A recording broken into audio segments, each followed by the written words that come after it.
Welcome viewers to the channel. Dr. J.W. Ayoub, Theologist, since 1994. The Cost of Legislative Experimentation, Episode 2, When Compassion Lost Its Boundaries. In the previous episode, I examined the 2013 amendments and the atmosphere that surrounded them.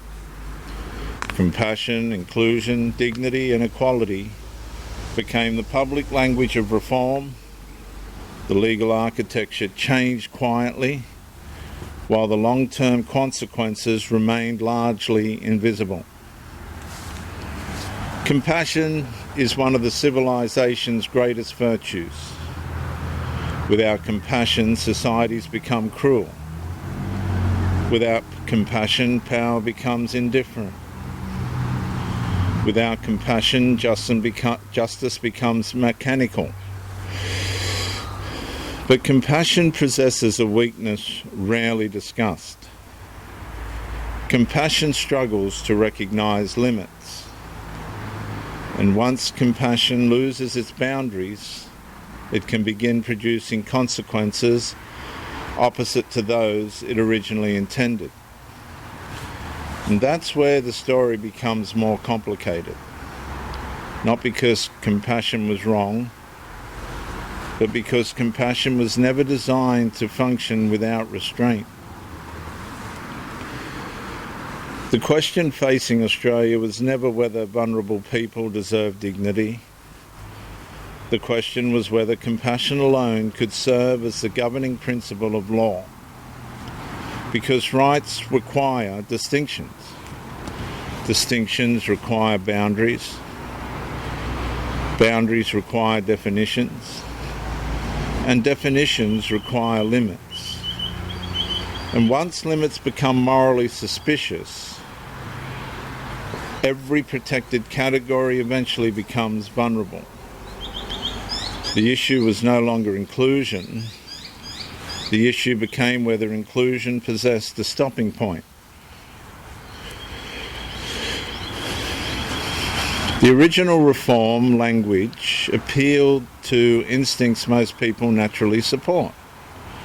Protect people, reduce harm, increase fairness, expand recognition.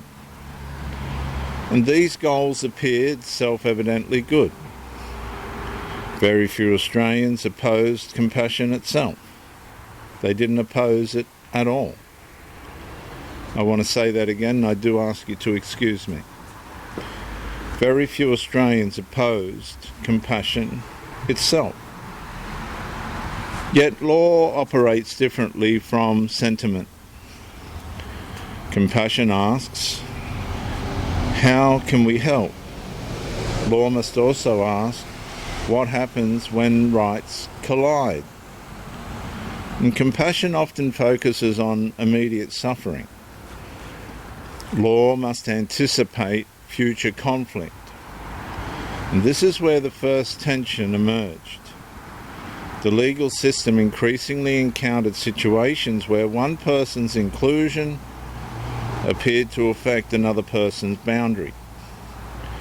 And the framework had not fully resolved how these conflicts would be governed. My point being, compassion can identify vulnerability. Law must decide which vulnerability prevails when vulnerabilities compete. A subtle shift began occurring inside institutions. The question slowly changed. Instead of asking what protection is required, institutions increasingly asked what boundary might be challenged. And the burden quietly moved. Boundaries that once existed automatically increasingly required justification. Female-only spaces required explanation. Sex-based distinctions required defence. Biological definitions required clarification. The protected category remained, but confidence in enforcing the category began weakening. not because the law explicitly removed every boundary, but because uncertainty entered the system. And uncertainty changes behaviour long before it changes legislation. The first casualty of legal ambiguity is institutional confidence. As the years progressed, a new moral pressure emerged. Disagreement itself became increasingly difficult to navigate. People who questioned policy were often assumed to be questioning dignity. People who defended boundaries were often treated as resisting compassion. And the distinction between opposing a person and questioning a framework became increasingly blurred. And this created a powerful social dynamic. Many institutions became reluctant to discuss competing rights honestly. Avoidance replaced clarity. Silence replaced debate. Administrative accommodation replaced legal certainty. The conflict remained unresolved beneath the surface. Pressure accumulated. Questions remained unanswered. The structure continued absorbing tension. My point being, when difficult questions became morally uncomfortable, unresolved problems became institutionalized.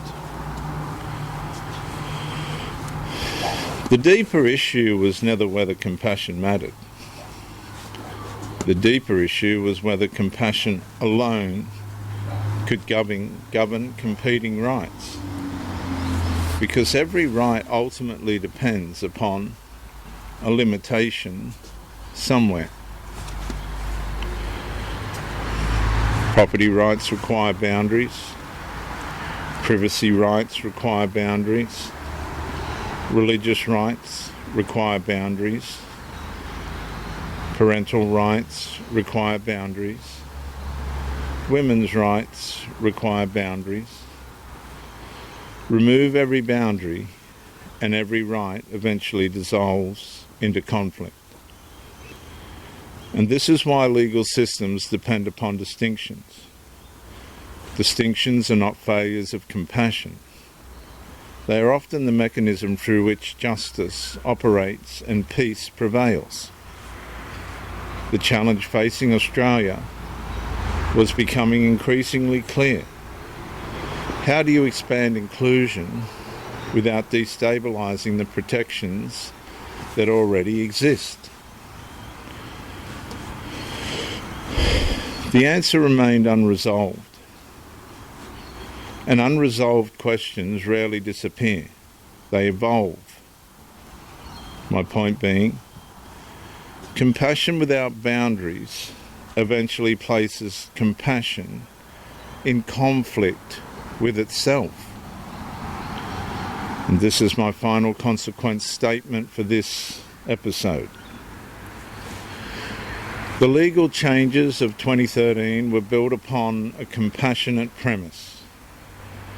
But compassion alone could not answer every downstream question, couldn't answer what the future would bring.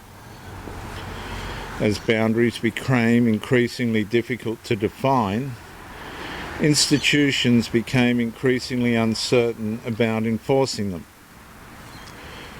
And what began as inclusion gradually encountered the realities of competing rights, competing protections, and competing expectations. The conflict had not yet fully surfaced, but the conditions necessary for conflict were already forming. Because whenever law expands recognition without clearly preserving limits, pressure accumulates inside the system and inside the civilization. And eventually that pressure must find release. I'm Dr. J.W. Ayoub, Theologist since 1994.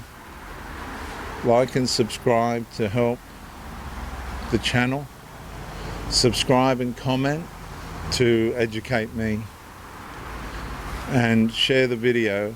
Subscribe and share the video to help somebody else. I'll see you in the next episode. Excuse me.